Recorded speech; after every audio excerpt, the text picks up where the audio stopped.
పార్టీకి గంట 50 నిమిషాలు ఇచ్చారు సార్. ఒక్కొక్క పార్టీకి రికార్డులు తీయండి. మన గవర్నర్ గారి ధన్యవాద తీర్మానంలో గంట 52 నిమిషాలు మా మిత్రపక్షాలు మాట్లాడారు. మాకొచ్చే వరకే ఎందుకు గొంతు నొక్కుతారు సార్? దయించండి సార్. అధ్యక్ష, పంచాయతీరాజ్ అధ్యక్ష భట్టి గారు గౌరవనీయులు బడ్జెట్ లో గ్రామ స్వరాజ్యమే దేశ స్వరాజ్యం అన్నారు. ఎస్, ఐ అగ్రీ అధ్యక్ష. గాంధీ గారు చెప్పిన నినాదాన్ని గౌరవనీయులు భట్టి గారు చాలా గొప్పగా చెప్పారు.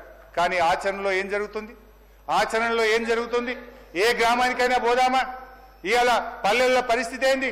ఈ రాష్ట్రంలో ప్రతి పంచాయతీ సెక్రటరీ 1,00,000 నుంచి 10 లక్షల రూపాయల అప్పుల పాలైపోయింది.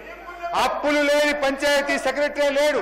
బుగ్గలు వేయాలన్నా, ట్రాక్టర్లో డీజిల్ పోయాలన్నా గ్రామ పంచాయతీలకు నిధులు విడుదల కాక ఇవాళ పారిశుద్ధ్యం కుంటుబడిన పరిస్థితి అధ్యక్ష.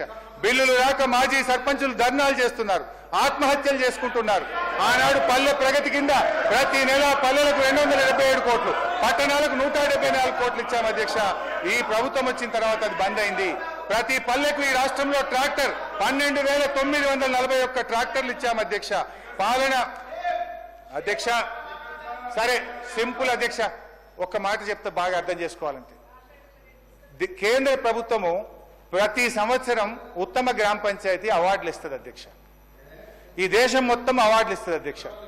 మా ప్రభుత్వం ఉన్నప్పుడు అధ్యక్ష 2022 సంవత్సరంలో తెలంగాణకు 19 ఉత్తమ గ్రామ పంచాయతీ అవార్డులు వచ్చినాయి. 2023లో 13 ఉత్తమ గ్రామ పంచాయతీ అవార్డులు వచ్చినాయి. వీళ్ళ ప్రభుత్వం వచ్చినాక 2024లో ఒకే ఒక్క ఉత్తమ గ్రామ పంచాయతీ అవార్డు వచ్చింది. ఇంతకంటే ఇంకేం సాక్ష్యం కావాలి అధ్యక్ష? మా పనితీరుకు, కాంగ్రెస్ పాలనకు ఇంతకంటే ఇంకేం నిదర్శనం కావాలి అని నేను అడుగుతా ఉన్నాను.